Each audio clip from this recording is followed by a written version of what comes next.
تو سب سے پہلے انسان جو اللہ تعالیٰ نے حضرت آدم علیہ السلام کو پیدا کیا، تو اللہ تعالیٰ نے فرمایا کہ آدم کو سجدہ کرو، تو اللہ کی اطاعت اور فرما برداری کرتے ہوئے فرشتے فوراً سجدہ ریز ہو گئے، جبکہ شیطان نے تکبر کیا اور اس کی بڑائی دل میں آئی اور اس نے سجدے سے انکار کر دیا۔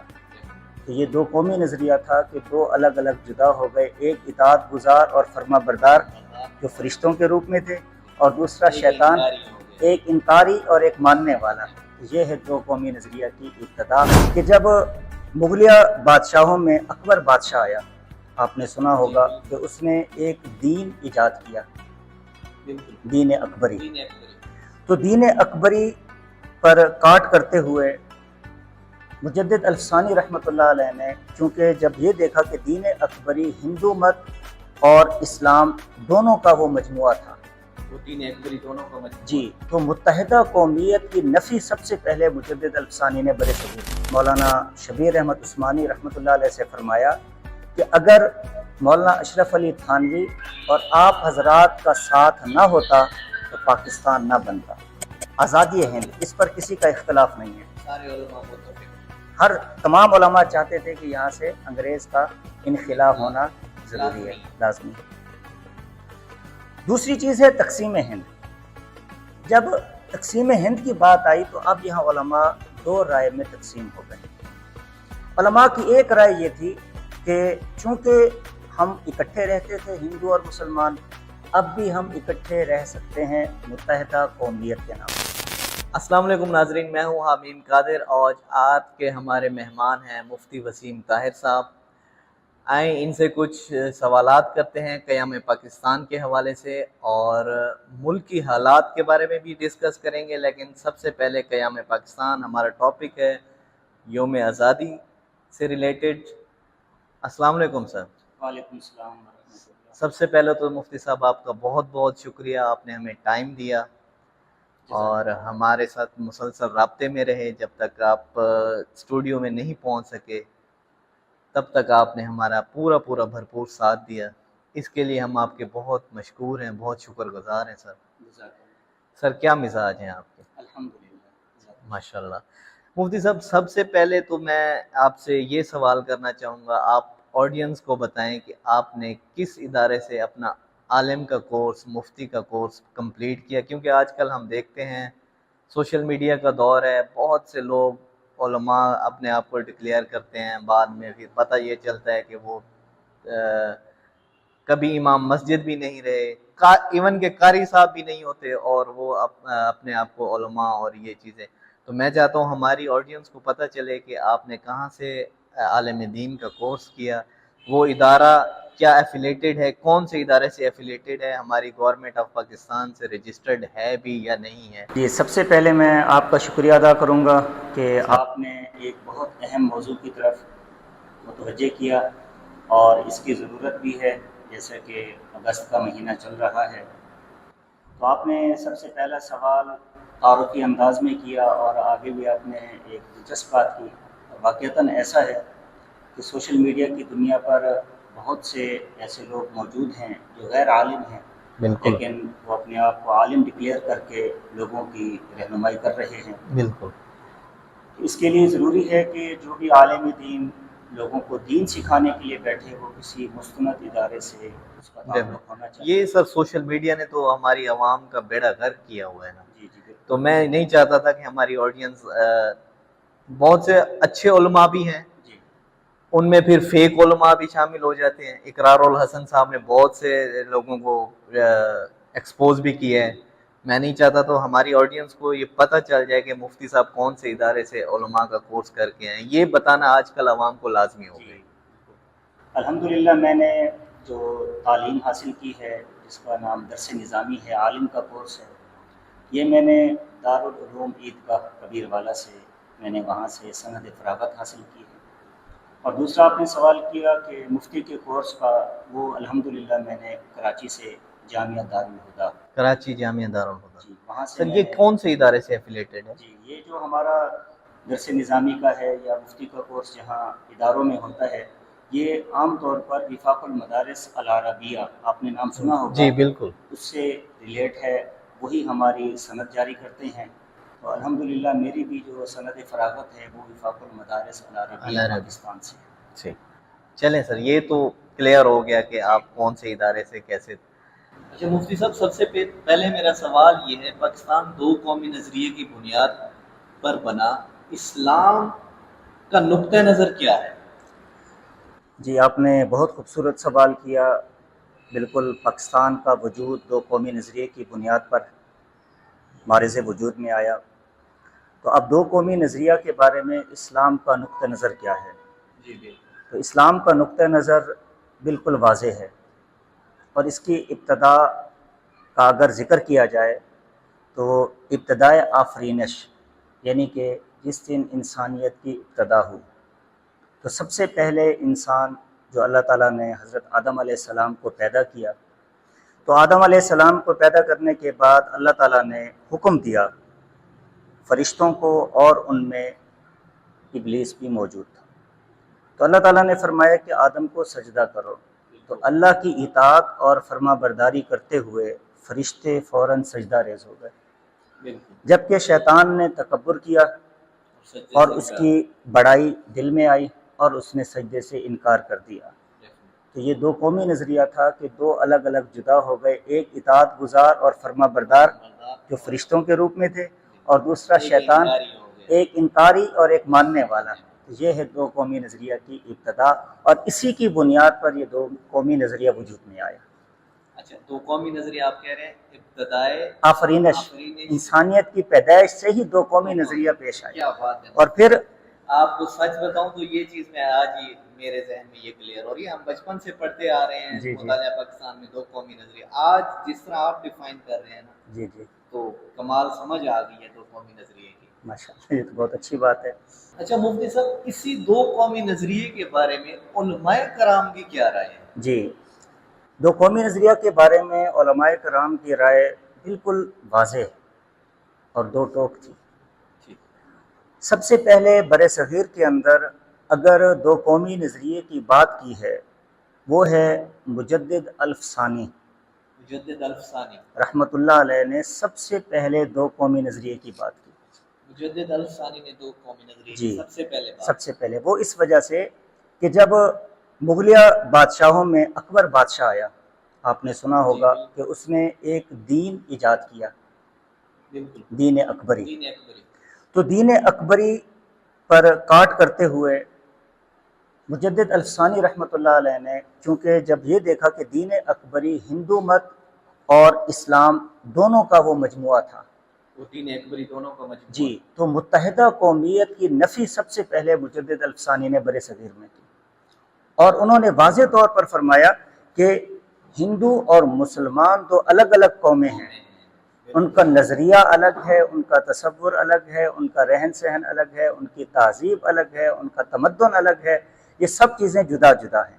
تو بر صغیر میں سب سے پہلے مجدد الفسانی رحمۃ اللہ علیہ نے دو قومی نظریے کی بات کی، ان کے بعد شاہ ولی اللہ محدث دہلوی رحمۃ اللہ علیہ نے دو قومی نظریہ کو آگے بڑھایا، اور تیسرے نمبر پر حکیم الامت حضرت مولانا اشرف علی تھانوی رحمۃ اللہ علیہ نے دو قومی نظریے پر اپنا موقف پیش کیا 1928 میں، 1928 میں۔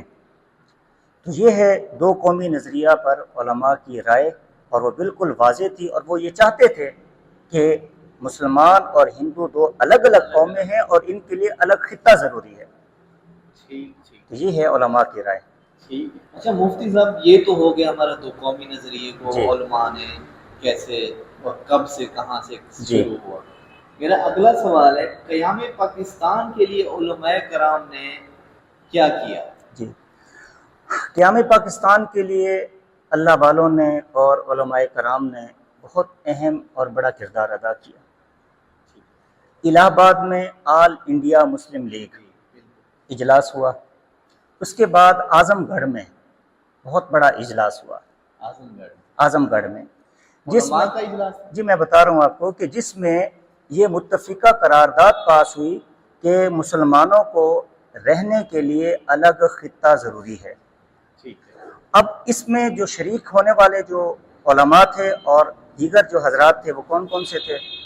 ان میں شریک ہونے والوں میں مولانا ظفر احمد عثمانی، مولانا شبیر احمد عثمانی، مولانا حسرت موہانی، اور اسی طرح نواب زادہ جو ہمارے پہلے ملک کے وزیر اعظم تھے، نواب زادہ لیاقت علی خان اور مسٹر محمد علی جناح، یہ سارے اس میں موجود تھے۔ اور پھر تحریک پاکستان میں علماء نے قائد اعظم کے شانہ بشانہ محنت کی۔ اب آپ اس بات کا اندازہ یوں لگائیں کہ پاکستان دو حصوں میں تقسیم تھا، مغربی پاکستان، مشرقی پاکستان۔ تو مغربی پاکستان جب معرض وجود میں آیا، جس پر پاکستان کا جھنڈا لہرایا گیا، وہ جھنڈا لہرانے والے ایک عالم دین تھے جن کا نام تھا مولانا شبیر احمد عثمانی۔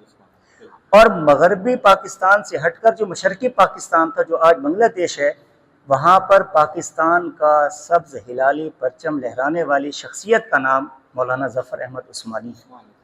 اور محمد علی جناح رحمۃ اللہ علیہ نے مولانا شبیر احمد عثمانی رحمۃ اللہ علیہ سے فرمایا کہ اگر مولانا اشرف علی تھانوی اور آپ حضرات کا ساتھ نہ ہوتا تو پاکستان نہ بنتا۔ آپ اس سے اندازہ لگائیں کہ علماء نے شانہ بشانہ محنت کی ہے، علماء نے اہم کردار ادا کیا ہے، اور یہ پاکستان ہمیں تحفے میں ملا ہے۔ میں آپ سے یہ بات اسی چینل کے توسط سے کرنا چاہتا ہوں کہ بدقسمتی سے ہمارا چینل، ہمارا میڈیا، ہمارے اخبارات وہ ان حقائق کو زیادہ بتاتے نہیں ہیں۔ قائد اعظم محمد علی جناح کی کاوش کو بتاتے ہیں۔ محمد علی جناح کی کاوش بھی ہے، ہم اس کا انکار، ڈیفینیٹلی اس کے انکاری نہیں ہے، لیکن جو اس ان کے جو بیک اینڈ پہ علماء تھے یا جو ان کا مسلمز تھے، ان کا بہت ہی کم بتایا جاتا ہے۔ جو ان کے دستے بازو تھے، جو خود اقرار کر رہے ہیں کہ علماء کی وجہ سے پاکستان بنا ہے، تو دیانتداری کا تقاضا بھی ہے، اور اس اپنی تاریخ کو صحیح معنوں میں دیانتداری سے نئی اپنی نسل تک پہنچانے کے لیے ہمیں ان کا کردار بھی ضرور بتانا چاہیے، کیونکہ ہماری جو نئی نسل آ رہی ہے ان کو ان چیزوں کا تو بالکل بھی پتہ نہیں۔ بالکل ایسا ہی۔ اچھا مفتی صاحب، ابھی آپ بتا رہے تھے کہ علماء کا بیک اینڈ پہ جو کردار تھا وہ ہمارے میڈیا والے نہیں بتاتے، یا کچھ احباب ہیں وہ ان کو چھپا دیتے ہیں، صرف محمد علی جناح صاحب، ان کا تو ہمیں پتہ ہے رول کیا تھا، کیسے تھا۔ میڈیا میں ہم نے کچھ ایسی باتیں بھی سنی ہے کہ علماء کرام قیام پاکستان کے مخالف تھے، اس میں کس حد تک سچائی ہے؟ کیا یہ سچ ہے یا پھر باتیں ہی بنی ہوئی ہیں؟ آپ نے بہت اہم سوال کیا ہے، اور شاید میں سمجھتا ہوں اس کی ضرورت بھی ہے اس سوال کی، کیونکہ یہ بات پچھلے سوال سے بالکل جڑی ہوئی ہے۔ تو اصولی طور پر بات یہ سمجھیں کہ ایک ہے آزادی ہند، ایک ہے تقسیم ہند، یہ دو الگ الگ باتیں ہیں۔ تو جب ہم ان میں فرق کریں گے تو ہمارے لیے مسئلہ سمجھنا آسان ہو جائے گا، جب ہم ان کو گڑمٹ کریں گے تو پھر بات مشکل ہو جائے گی، الجھ جائے گی۔ تو ایک ہے آزادی ہند اور ایک ہے تقسیم ہند۔ آزادی ہند میں تمام علماء متفق تھے، آزادی ہند میں کہ انگریز یہاں سے چلے جائیں۔ جی، آپ بالکل میری بات سمجھ گئے ہیں، چونکہ بر صغیر پر مغلیہ خاندان نے ایک لمبا عرصہ حکومت کی۔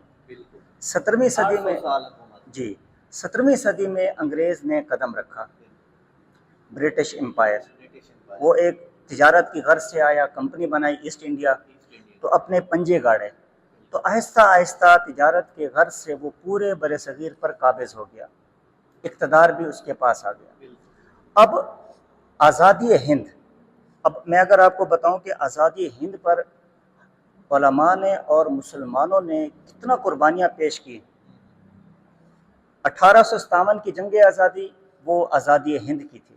اچھا، وہ آزادی ہند، وہ انگریز کو بے دخل، ورلڈ وار جو تھی آزادی ہند 1857، ٹھیک ہے، وہ 1900 میں سیکنڈ ورلڈ، فرسٹ ورلڈ وار۔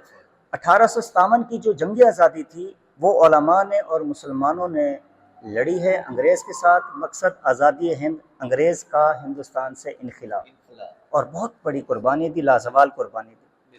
تو یہ سلسلہ چلتا رہا آخر دن تک، جب تک پاکستان الگ نہیں ہوا، جب تک تقسیم ہند نہیں ہوئی۔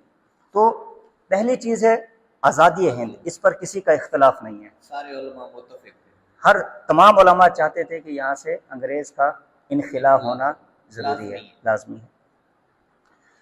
دوسری چیز ہے تقسیم ہند.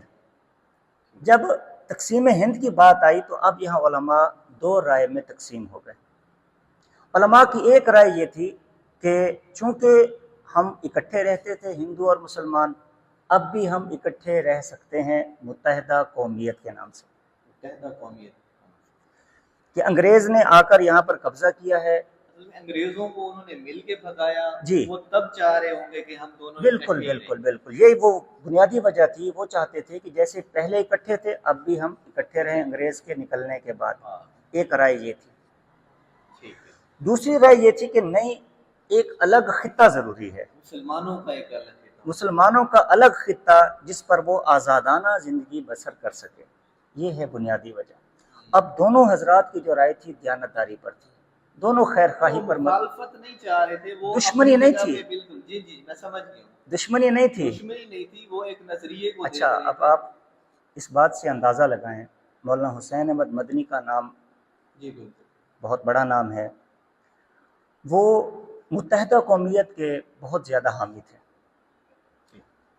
لیکن جب پاکستان الگ ہو گیا اور وہ وہیں ہندوستان میں رہے تو حضرت مدنی رحمۃ اللہ علیہ نے ایک بڑا زبردست جملہ ارشاد فرمایا پاکستان بننے کے بعد. فرمانے لگے کہ مسجد بناتے وقت اختلاف ہو سکتا ہے کہ یہاں بنائے یا وہاں بنائے. مسجد بناتے وقت اختلاف ہو سکتے ہیں، لیکن جب مسجد بن جائے تو احترام فرض ہو جاتا ہے، لازم ہو جاتا ہے ہر مسلمان کے لیے. تو انہوں نے پاکستان کو مسجد سے تعبیر کیا کہ جب تک ہمارا اختلاف تھا اب پاکستان بن گیا ہے، اب اس کا احترام لازم ہے، فرض ہے ہم پر، ہر مسلمان پر فرض ہے. تو آپ اس سے اندازہ لگائیں کہ اگر اختلاف تھا بھی تو دیانتداری کی بنیاد پر تھا، اور جب پاکستان جدا ہو گیا تو یہ ان کے جذبات تھے. یقیناً اب وہ مخالفت والا پہلو خود بخود دم توڑ چکا ہے. بالکل. اچھا مفتی صاحب، ایک سوال محمد علی جناح کی طرف سے. کچھ لوگوں کی رائے ہے کہ وہ سیکولر پاکستان چاہتے تھے، کچھ لوگوں کی رائے ہے کہ ایک اسلامی پاکستان چاہتے تھے. اس کے بارے میں کیا خیال ہے؟ وہ سیکولر چاہتے تھے یا اسلامی چاہتے تھے؟ یہ بات بھی بہت اہم ہے، بہت اہم سوال آپ نے کیا ہے، اور اس پر ابھی بھی ایک بحث کا ماحول ہے. ابھی بھی جی بالکل ابھی بھی بحث ہے کہ بہت سے لوگ وہ رائے مختلف رکھتے ہیں اور کچھ لوگ رائے مختلف رکھتے ہیں. اگر سب سے پہلے ہم کسی بھی شخصیت کے بارے میں وہ کس نظریے کے تحت پاکستان بنانا چاہتے تھے تو ہمیں سب سے پہلے اس کی ذاتی زندگی کو دیکھنا ہوگا. تو ان کی ذاتی زندگی کے بارے میں کچھ ایسی باتیں موجود ہیں کہ جس سے وہ اسلامی ذہنیت کے حامل لگتے تھے. اب اگر بات کی جائے ان کی ابتدائی تعلیم کی، تو ان کی ابتدائی تعلیم، چونکہ قائد اعظم کراچی میں پیدا ہوئے، تو ان کی ابتدائی تعلیم مدرسہ الاسلام سندھ، وہاں ان کی ابتدائی تعلیم ہوئی.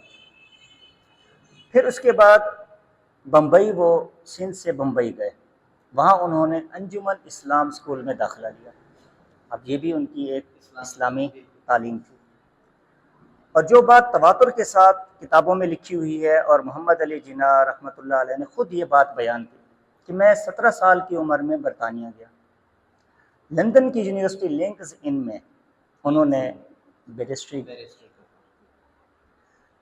تو جب انہوں نے وجہ پوچھی کہ بھئی آپ نے اس یونیورسٹی کا انتخاب کیوں کیا، تو محمد علی جناح نے بتایا کہ میری وجہ ترجیح یہ تھی کہ میں نے وہاں یونیورسٹی کے باہر ایک فہرست دیکھی جس میں نام لکھے ہوئے تھے کہ وہ شخصیات جنہوں نے قانون دینے میں اور آئین بنانے میں ایک بہترین رول ماڈل کے طور پر کردار ادا کیا ہے، اس فہرست میں ہمارے نبی حضرت محمد عربی صلی اللہ علیہ وسلم کا نام لکھا ہوا تھا.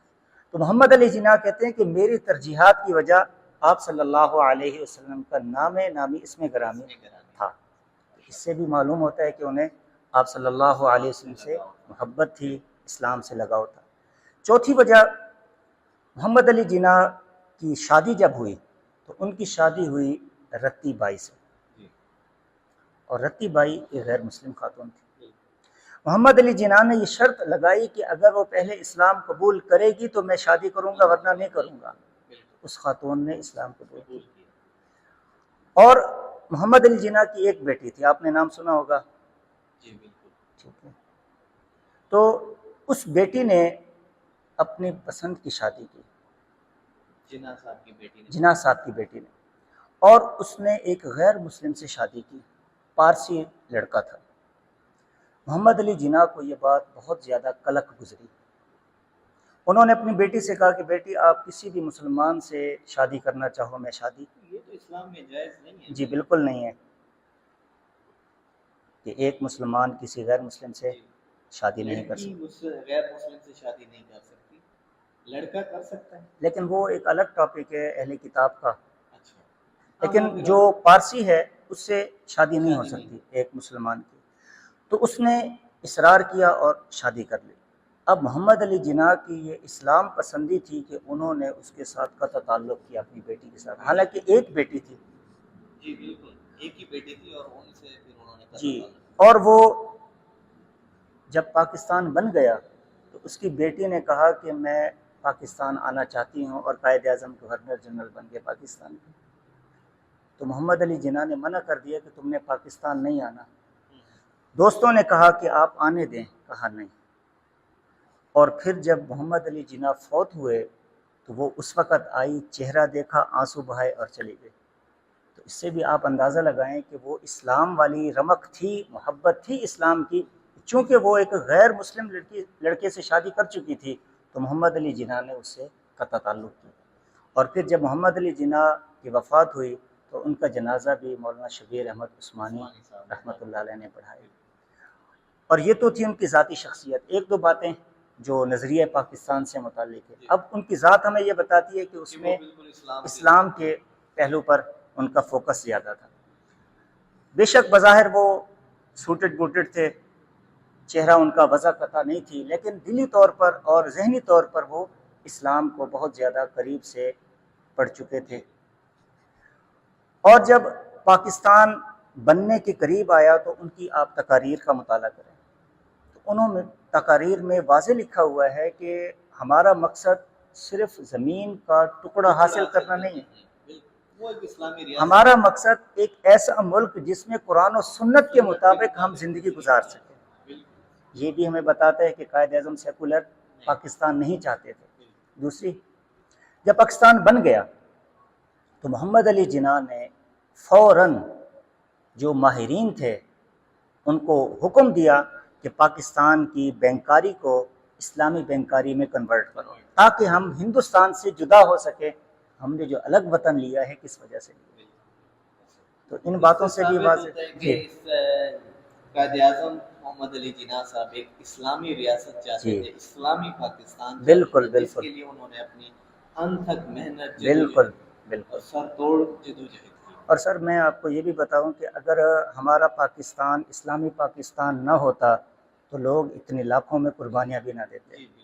یہ جو نعرہ ہے پاکستان کا مطلب کیا؟ اسلام کے اوپر انہوں نے لا الہ الا اللہ، اور جو نعرے لگتے تھے، لے کے رہیں گے پاکستان، بن کے رہے گا پاکستان، بٹ کے رہے گا ہندوستان، بن کے رہے گا پاکستان۔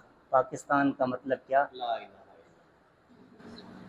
اچھا مفتی صاحب، یہ چیزیں تو کلیئر ہو گئی، تو قومی نظریہ قائد اعظم محمد علی جناح اسلامی پاکستان چاہتے تھے، وہ تو چاہتے ہی چاہتے تھے، جی بالکل، اسلامی پاکستان، اسلام کے نام پہ ہی یہ ریاست وجود جی میں آئی۔ بالکل۔ اگر ہم دیکھیں ابھی، کیا پاکستان واقعی اسلامی ملک ہے، یا اس میں اسلام کے جو مطابق زندگی گزارنا جو قائد اعظم نے سوچا تھا کہ اسلام قرآن و سنت کے مطابق زندگی گزاریں گے، آپ کو لگتا ہے کہ ایسا پاکستان میں ہو رہا ہے؟ یہ سوال بھی اپنی جگہ بہت زیادہ اہمیت کا حامل ہے کہ جب ہم کہتے ہیں کہ پاکستان ایک اسلامی ملک ہے، اسلامی مملکت ہے، تو پھر جب ہم گراؤنڈ ریئلٹی پہ نظر دوڑاتے ہیں تو ہمیں یہ چیز کم نظر آتی ہے۔ تو اب اس کا یہ ہرگز مطلب نہیں ہے کہ یہ ملک اسلامی ملک نہیں ہے، اسلامی مملکت نہیں ہے۔ جی دیکھیں نا، اب یہاں اگر کوئی یہ سوال کر لے کہ بھائی اسلامی نظام تو نہیں ہے یہاں پر، تو لہٰذا یہ پھر غیر اسلامی ملک ہوا۔ اور میں یہاں یہ بھی ضروری سمجھتا ہوں، اور اس بات کی نفی کرنا بھی اپنی دینی ذمہ داری اور وطن عزیز سے محبت کا تقاضا سمجھتا ہوں کہ میں یہ وضاحت بھی کرتا جاؤں کہ اس سوال کی بنیاد پر جو آپ نے اٹھایا ہے کہ کیا پاکستان اسلامی مملکت ہے، کیا پاکستان اسلامی ملک ہے جبکہ ہمیں اسلام نظر نہیں آتا، تو کیا پھر اس کے رد عمل میں اسلحہ اٹھا لیا جائے؟ اسلحہ تو نہیں کھا سکتے سر، ایک خاص ذہنیت موجود ہے کہ جو پاکستان کو غیر مستحکم کرنے کے لیے اسلحے کے زور پر شریعت کا نام استعمال کر کے وہ ہمیں غیر مستحکم کرنے کا جو ایک مشن ہے اس پر کاربند ہے، ان کی نفی ضروری ہے۔